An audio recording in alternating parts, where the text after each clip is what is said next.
Welcome everyone to the Laboratory Church. Our mission is to experiment together to build beloved community, creative worship, and brave spaces to heal from trauma and disconnectedness. I will post a link to our bulletin as always in the chat room. And feel free to use the chat room if you have any questions or comments you'd like to make throughout the service. And as always, we'll be here afterwards. I do not have a trigger warning for today. I can give you a content warning that we will continue to have farm-related content, but that is the only warning that we have for today.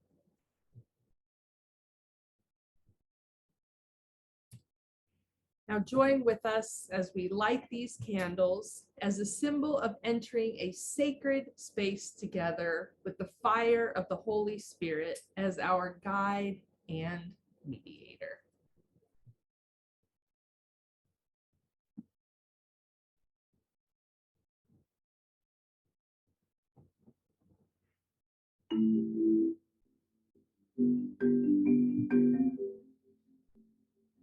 The 5-4-3-2-1 method is a grounding exercise that can help you stay in the moment and avoid negative thinking and worry. You can do this exercise anywhere, at home, at school, in the car, or even in the middle of a crowd. You can do it sitting, standing, or laying down. Counting down from 5, use your senses to list things around you. Make an effort to notice details about these things. This is how to do it. Start by breathing deeply in through your nose and out through your mouth.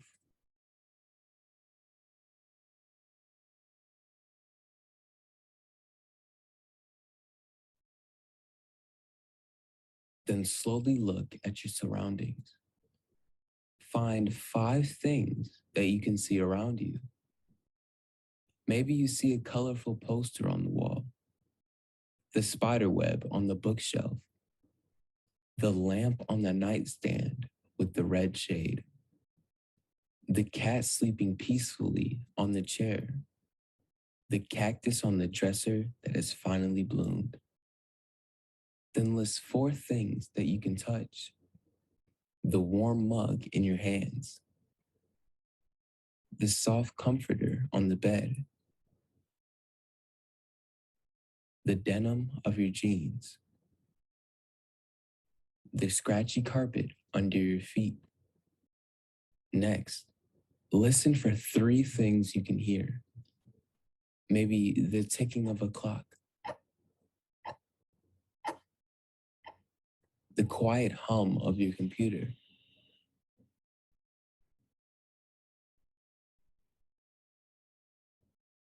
the sound of traffic from outside.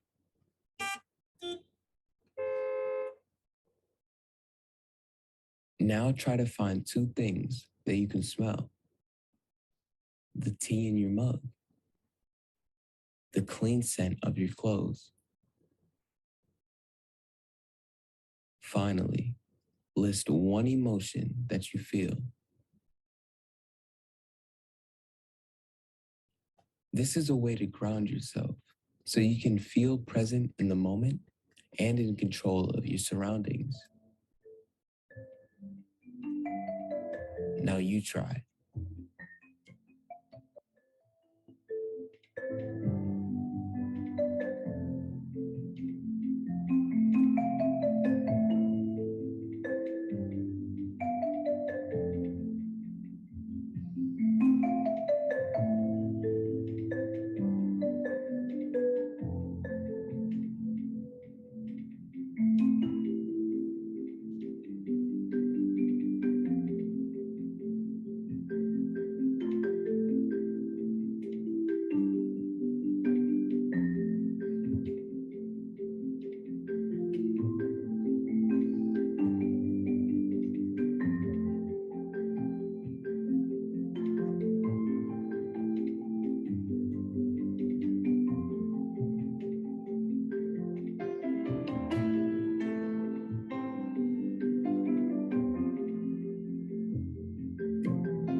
this method when you feel overwhelmed to bring yourself back to the present moment.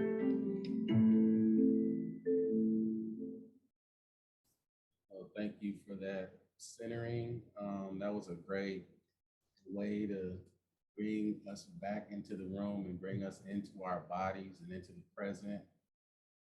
And here is where we want to connect, right? Here in the present moment where we live and breathe, not in the past, not in the future, but in the right now. So we're happy and grateful and thankful to see you. And today's mental health conversation is called The Mentality of the Meek, because a little birdie told me that there may be some talk about meekness today. So I took that as a hint. So meek is defined as quiet, gentle, easily imposed on, or submissive. And as multidimensional beings, humans, we have many needs when it comes to health on a mind, body, and spirit level. So let's just start off real quick looking at Jesus. I'm going to ask you, was he quiet? Probably most times he was a quiet person. Was he gentle? We would probably say yes, unless we were discussing the flipping of the tables. He's mostly gentle in what was reported, and probably easily imposed on and submissive enough, at least, for the hem of his garment to be accessed without his direct vision. It sounds to me like he is setting an example for the mentality of the meek. It was also reported of him that when people were doing wrong, so-called wrong, he was gentle. His worldview included self-care strategies and spending time with God alone. And in fact, it takes a bit of quiet and a bit of gentleness for us to hear and connect with the still small voice of God, which many times is blocked out or obstructed by trauma and by reactivity that's going on inside of us. Meekness includes the values of humility and prayer. So let's look at the Amish community. They appear to display some of the values we're discussing today and in the mentality of the meek. This group, the Amish, do their best to keep away from technology and cultural modernism by living a quiet, gentle, and easily imposed on submissive life. Now, I'm sure that there are certain rules and behaviors that in their community is a breach of trust and a breach of safety. But here we're just talking about the general overall nature of what we perceive these people to be. It's a mindset we're talking about today, this meekness. It's a disposition, a worldview. And that worldview rests on a set of values like rocks, just like principles and rocks. They're the same metaphorically. The scripture says in Matthew 7:24-27, everyone who hears these words of mine and acts on them will be like the wise man who built his house on the rock. The rain fell, the floods came, and the winds blew and beat the house, but it did not fall because it was founded on a rock. And everyone who hears these words of mine and does not act on them will be like the foolish man who built his house on sand. The rain fell, the floods came, and the winds blew and beat against that house, and it fell, and it was a great fall. And if I'm not mistaken, recently Pastor Amy talked about us being doers of the word and not just hearers. And founding our existence on the principle of meekness seems counterproductive in a world that's based on taking imperceivable advantages of one another. But I think it was Brene Brown who talked about the power of vulnerability. And let us encourage you to look her up on YouTube and become familiar with her material on that, because there's power in meekness, which is also a very vulnerable place to live your life, especially in an individualistic and competitive world. After all, it's the truth of things that set us free. Pardon me. The truth is that meekness is a form of godliness, and godliness equals exiting our thoughts and putting on the thoughts and ways of the Almighty. Inside the meek, there is a process of thinking that contributes to the replacement of a world of one-upsmanship. Don't you want to replace a world of one-upsmanship? We can do that together. Mindful. Until next time. Thanks. Peace. Thank you, Thaddeus. Jill will read our scripture for today. The scripture comes from Matthew 5, verses 1 through 12, the beatitudes. When Jesus saw the crowds, he went up the mountain, and after he sat down, his disciples came to him. Then he began to speak and taught them, saying, "Blessed are the poor in spirit, for theirs is the kingdom of heaven. Blessed are those who mourn, for they will be comforted. Blessed are the meek, for they will inherit the earth. Blessed are those who hunger and thirst for righteousness, for they will be filled. Blessed are the merciful, for they will receive mercy. Blessed are the pure in heart, for they will see God. Blessed are the peacemakers, for they will be called children of God. Blessed are those who are persecuted for righteousness' sake, for theirs is the kingdom of heaven. Blessed are you when people revile you and persecute you and utter all kinds of evil against you falsely on my account. Rejoice and be glad, for your reward is great in heaven. For in the same way they persecuted the prophets who were before you." Thank you, Jill. Will you pray with me? May the words of my mouth and the meditations of all of our hearts be acceptable to you, O God, for you are our rock and our Redeemer. Amen.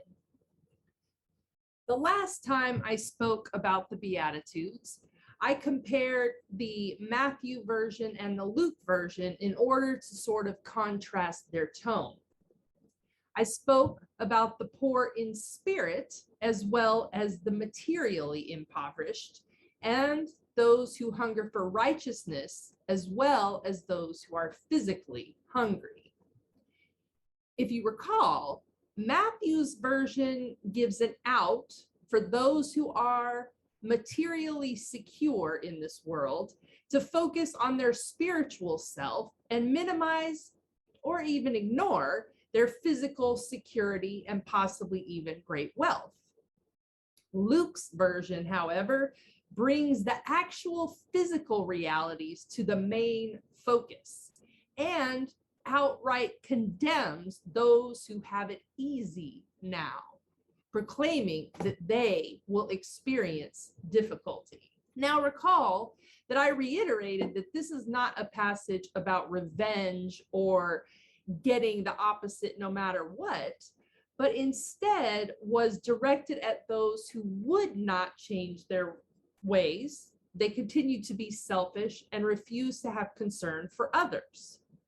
So it is only for those who refuse to soften their hearts and love their neighbors that they will experience the pain that they choose to ignore or minimize in others. They are still offered God's grace, and they are given the opportunity to either learn from their mistakes and grow, or be relegated to it indefinitely. The author of Luke especially is clear that we reap what we sow, even in the midst of God's grace. Now, for this week, I was particularly drawn to the meek and the mourning, as this describes so many of us in this tumultuous time. Now, I talked about Clarence Jordan's book on the Sermon on the Mount the last time we spoke about the Beatitudes, and I want to return to it because I really loved how he described the meek and those who mourn. You see, as Thaddeus mentioned, the way he gave the definition, we tend to view meek as those folks who allow people to walk all over them. They're the carpet beneath your feet. We wipe our feet on them and they just continue to accept the abuse and go on and on. Yet, Clarence Jordan writes that our typical understanding of meekness as weakness is quite different from the biblical intent. He describes that the Hebrew word for meek, anav, in fact, is only used to describe two people in the Bible. One is Moses, and the other is Jesus.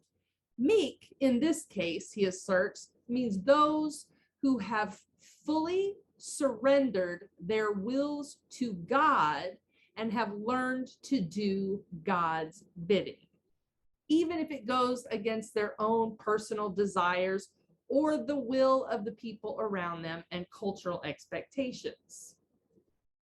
This type of meekness, then, which does include humility, is the meekness that will bring God's realm on earth as it is in heaven. This is what they mean when they say the meek will inherit the earth. The meek will inherit the realm of God that their actions bring forth. When Clarence wrote about those who mourn, he interpreted the text to mean those who grieve the way things are, especially as they are in contradiction to God's ways. And not only do they grieve this discrepancy, but they are grieved to the point of acting.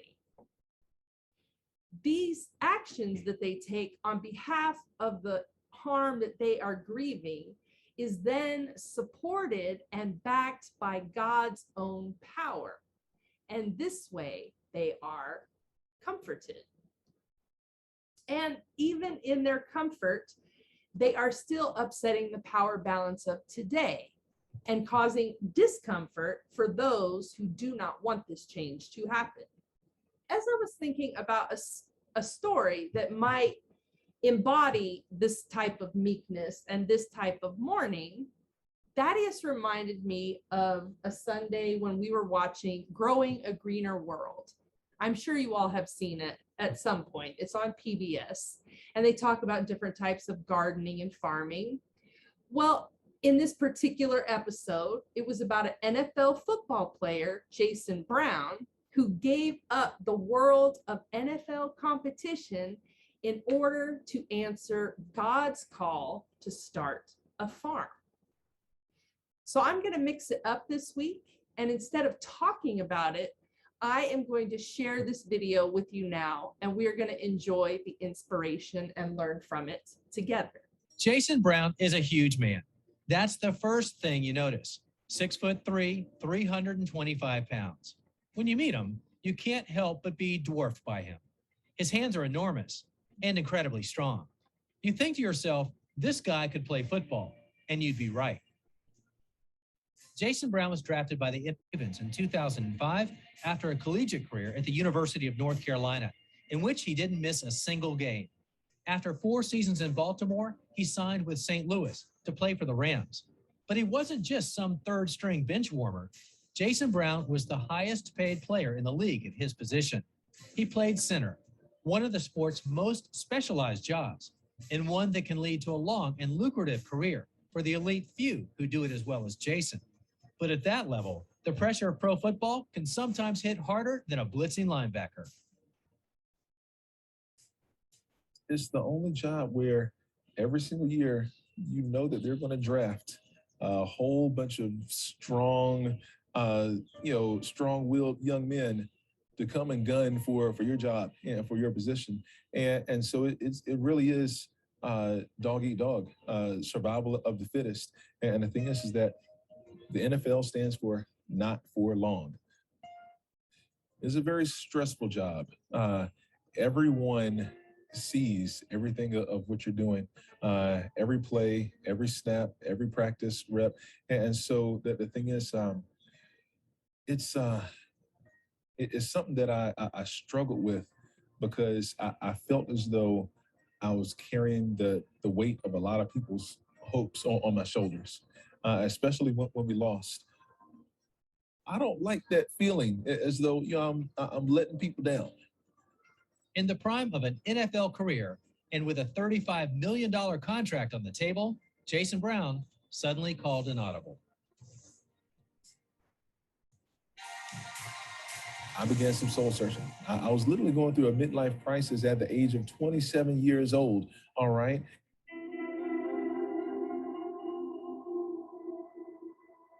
And this deeply religious man found himself wondering if perhaps his true calling lay down a very different path.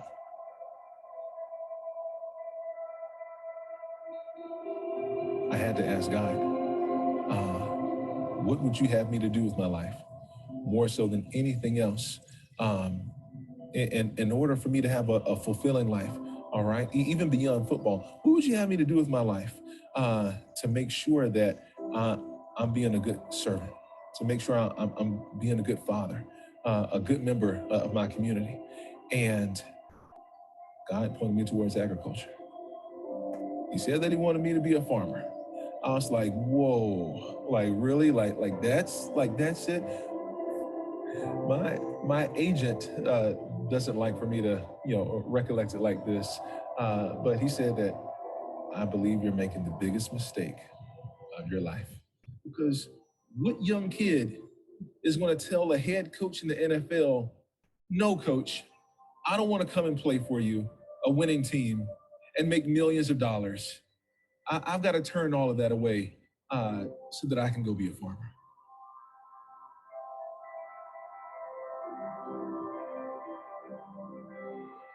There was just one minor problem. I didn't know anything about farming.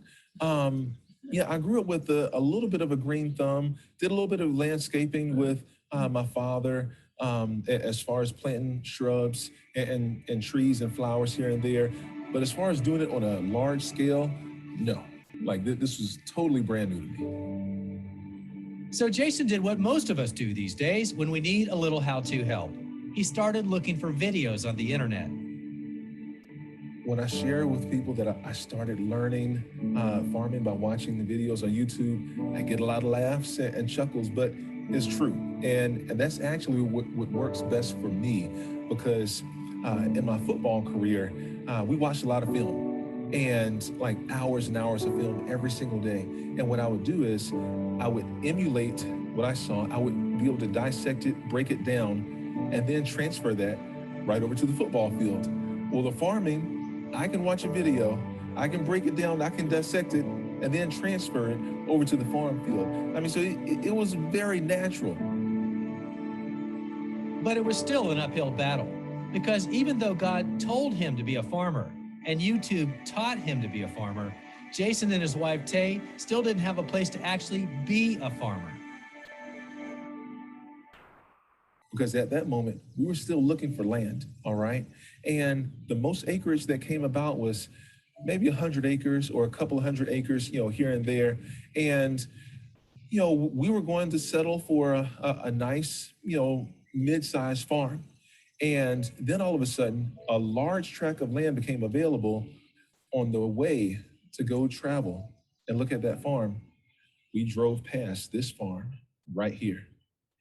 And I was coveting thy neighbor's farm because I looked over and I saw the beautiful white farmhouse, the white barns and silos, the rolling hills and all the ponds. And I said, God, I don't know who owns that farm, but I want you to bless me with a farm just like that.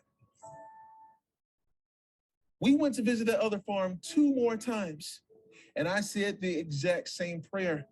Our third visit, visiting the other farm, I'm sure the real estate agent thought that, oh, it's a done deal. Third time's a charm. They're going to buy this property. But my wife and I, we came together and just to let them know that, hey, this place is just not right for us. We don't want to settle. We're going to have to go and look at some other land. And then he said, well, hold on a second. I know that you guys are interested buyers. You know what? There's another tract of land that I have. It is not for sale, but I'm sure the owner would be willing to entertain offers. I'm pretty sure I know what farm you're talking about. And miraculously, Jason Brown suddenly owned the 1,000-acre farm he'd prayed for when it hadn't even been for sale. And here in Lewisburg, North Carolina, the former NFL star would start a new career as a first-time farmer. The story would be amazing enough if it ended there, but it doesn't, because what Jason decided to do next is completely unheard of.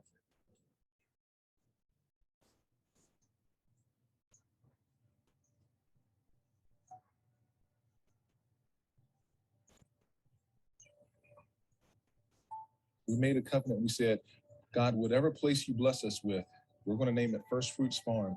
And we're going to give your people, we're going to give our community the first fruits of whatever is produced from this land. That is amazing, because there are quite a few farms that actually will donate kind of what's left over at the end of the season. Yeah. The remaining harvest, but not the first fruits. That's pretty exceptional. Yeah, so there's a lot of farmers. They allow groups to come and glean their farms. But what we do, being different, we offer the first fruits of every harvest. I didn't know who was going to help us to harvest our first crop. And I said, all right, God, it's going to be over 100,000 pounds of sweet potatoes. Who is going to help us? When we finally got the field planted 2 weeks later, I'm like, all right, God, the ball is back in your court. Who are these people that are going to come and help us to harvest? And sure enough, we received a phone call from the Society of St. Andrew. We knew nothing about them, but we found out that they are a network of gleaners. And they let us know that, hey, Jason, we have a network with thousands of gleaners right here in the Triangle area that would love to help and come volunteer at your farm. And I said, well, you know what? That's awesome, but I'm sorry. We're not going to have any gleaning opportunities. We're going to have harvesting opportunities, okay? I mean, so it's not going to be the second best or the Coles or the number twos. The first fruits of every harvest are going to be given to the needy, given to the community. And that first year, they sent out more than 600 volunteers to move every single potato out of these fields.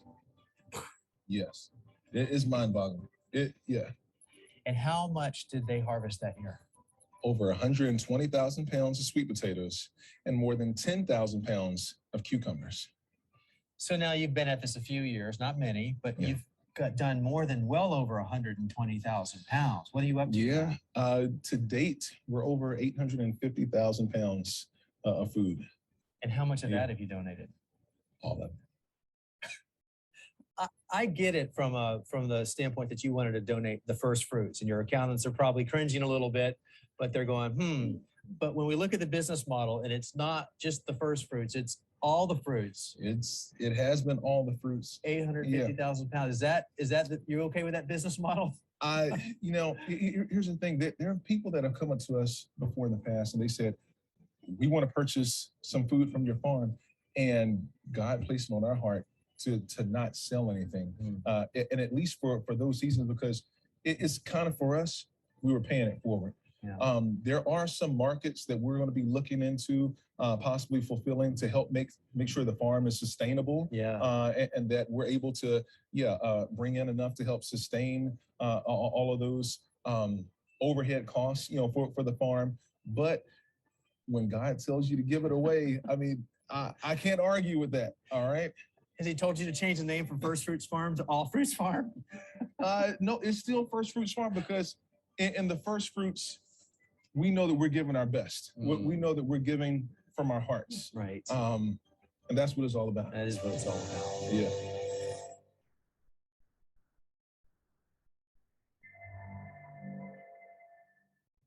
Guess what? There's nothing special about Jason Brown. There's nothing special about what I'm doing. Anybody can sow seeds. Anybody can get a garden hoe and get out there and make it happen. But it all starts right here in your heart.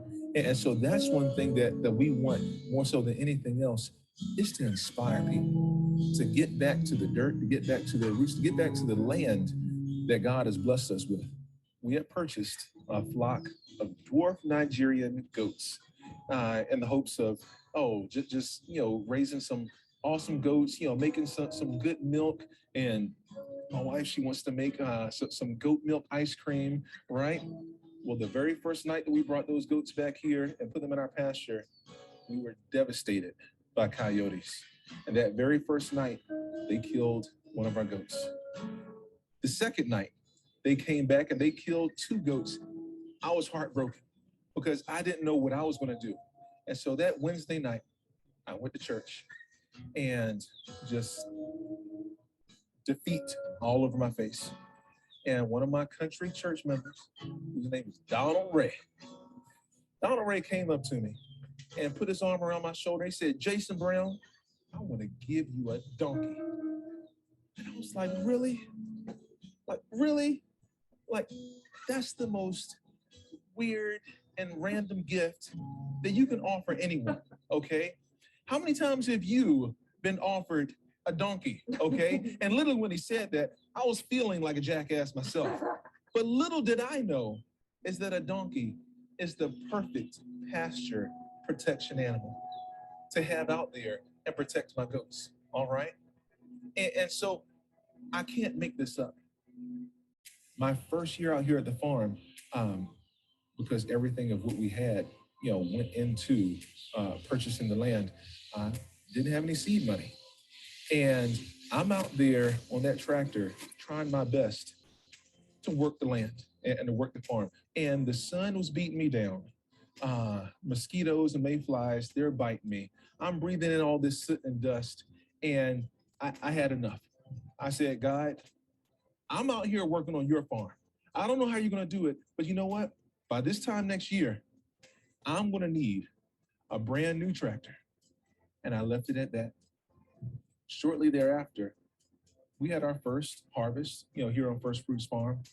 And we got a lot of well wishes through emails, a lot of people saying, "Hey, good job." But there was one email that stuck out, and it was a gentleman. He said, I wanted to know just if you need any help with any equipment. And I humbled myself, and I gave that gentleman a phone call. And here's the way the conversation went. He said that God told him to reach out to me and ask if I need any help with any equipment. And I said, "Yes, sir. I have been praying for a tractor." And he said, "Well, you know what? I might be able to help you with that." In less than a couple of weeks, there was a brand new tractor delivered to this farm. A donkey, a few roosters, a new tractor, even this commercial grade greenhouse, all given out of nowhere the moment Jason needed it the most. And whether you believe it's been incredible luck, hard work paying off, or divine intervention, Jason is sharing all of those gifts and recruiting a few disciples too, performing outreach through farming. We get countless youth that come out to our farm that have never stepped foot onto a farm before. And when they get off of the school bus, They're looking around like, I thought we were supposed to, pick some sweet potatoes today. Where are the sweet potatoes? And they're looking up in the trees. They're looking out there on the ground. They have no idea where sweet potatoes come from. And I'll get into my tractor and plow a couple of rows. And when the sweet potatoes start jumping up out of the ground, they're like, look at that. Look at that. I'm like, yeah, kid, like that food was right down there the whole time. You mean there's sweet potatoes under all the ground out here? Yeah, kid, there's thousands of pounds of sweet potatoes out here. And the thing is that after they pick those sweet potatoes and they get their hands dirty, it's such a real and tangible experience, whereas it's something that they haven't done before. Because in today's age, all of the youth are engulfed with video games, tablets, cell phones, computers. And so they haven't seen a real farm before. They think that food just automatically pops up with the dollar menu, or it just automatically pops up in the grocery store. No, all food comes from farms. You give a man a fish, he'll eat for a day. You teach a man how to fish, he'll eat for a lifetime. Well, that's our goal here, is to have learning and teaching opportunities here at the farm where we're teaching the youth and adults about agriculture. We're teaching them how to sow seeds so that they can start to develop and build these life skills that they're like, hey, this is pretty simple. If that dumb jock over there can do it, I can do it too. I can say wholeheartedly that I have zero regrets. Zero regrets. In my football career, I was living the life of entertainment and entertaining folks. Now it's a life of service. Before, when someone would meet me in the grocery store and they say, hey, good game, Jason, or bad game, per se, that people would let me know. The effect that I have now and what I'm doing through service, I'll meet someone in Walmart, and this will happen so random, but I remember there was a time when a lady ran up to me and just gave me a hug and embraced me. And she said, thank you, Jason Brown. Thank you so much. And I was like, awkward. I was like, oh, lady, I don't know you. She said, I know you don't know me, but my family was going through a hard time last year. I was laid off from my job. I didn't know how I was going to feed my family. And when I went to the local food bank, the only thing that they had was sweet potatoes from your farm. And let me tell you what, I took them home and I prepared them about 5 or 6 different ways. My kids, they were tired of eating sweet potatoes, but guess what? They didn't miss a meal, and it made all the difference in the world. And I just want to let you know, thank you from the bottom of my heart. And that's the power of agriculture. You can do that with agriculture. With football and competition, it's like you're working against one another. But out here on a farm, we all have the shared common goal of feeding a growing nation. And so right now, that goal isn't being met. As long as there's a starving child out there, a child that is food insecure, that goal isn't met. And so if you ask me, there's a lot of work to be done. So as you might imagine, some of that sounds familiar to what we've been talking to you about. And when we saw that, it was probably a year or so ago, it confirmed to us that where we find God leading us as a church community is good. As we too are called to heal our connection to the land and build infrastructure to care for those this world has left behind. This way uplifts God's realm, and it is a way of strength and compassion in the face of what is called and expected as success in this world. Jason demonstrated himself both as the meek and the mourner, in that he humbled himself to say yes to God's call and was able to ask for and accept help from his neighbors as he took action to answer that call. We each exist to inspire as well as support and encourage one another as each of us embarks on a journey to bring healing, connection, and healthy stewardship of God's land and its people.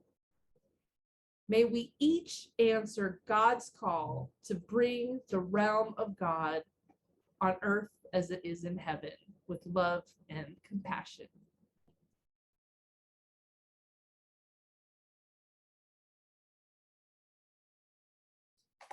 And now we enter our time of communion.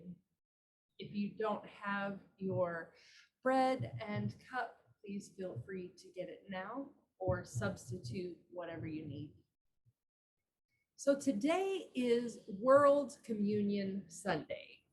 And as this is a day where we all celebrate communion together, let us meditate on the fact that not only are we connected to those that we encounter on a daily basis, but to the entirety of the earth and people from every nation.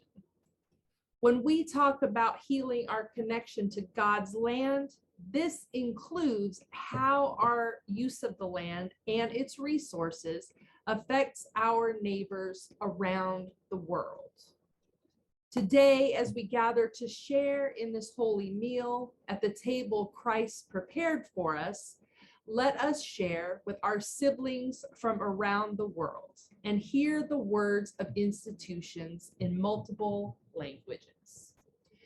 Now, I will note that in this video, the captions do not match what is being spoken, so please try to ignore that and absorb the words. Jesús, la noche en que fue traicionado, tomó el pan y cuando hubo dado gracias, lo partió y dijo: Este es mi cuerpo, que es para ti. Haz esto en memoria de mí. De la misma manera tomó también la copa después de la cena, diciendo: Esta copa es el nuevo pacto en mi sangre. Hagan esto tantas veces como lo beban, en memoria de mí. إن الرب يسوع في الليلة التي أسلم فيها أخذ خبزاً وشكر فكسر وأعطى تلاميذه قائلاً: خذوا كلوا، هذا هو جسدي المكسور لأجلكم، اصنعوا هذا لذكري. وبعد العشاء أخذ يسوع الكأس وشكر ثم أعطاها لتلاميذه قائلاً: اشربوا من هذا كلكم، فإن هذا هو دمي للعهد الجديد الذي يسفك عنكم وعن كثيرين لمغفرة الخطايا. Le Seigneur Jésus, la nuit où il a été arrêté, a pris du pain. Après avoir remercié Dieu, il l'a rompu et a dit: Prenez, mangez. Ceci est mon corps qui est rompu pour vous. Faites ceci en souvenir de moi.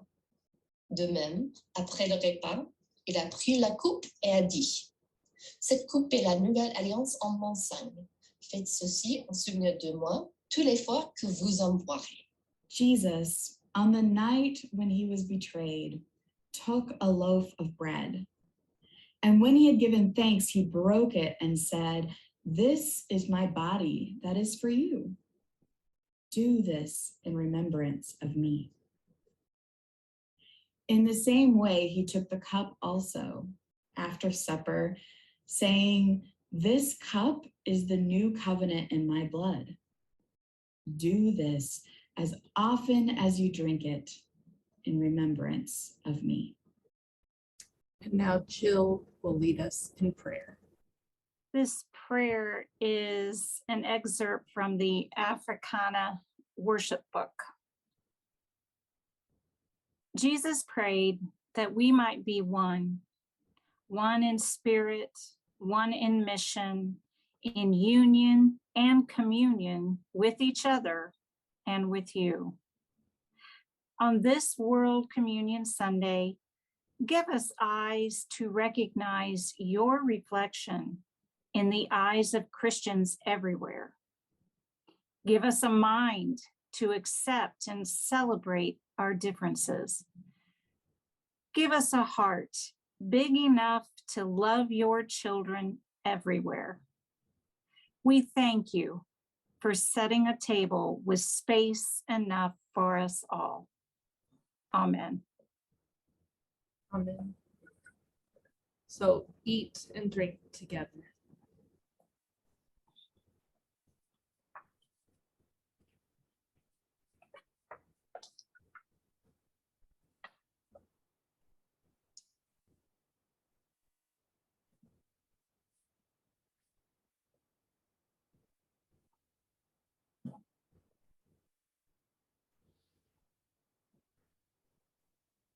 Now, will you join with me in the benediction? Let us consider how to provoke one another to love and good deeds, not neglecting to meet together, as is the habit of some, but encouraging one another, and all the more as challenges arise.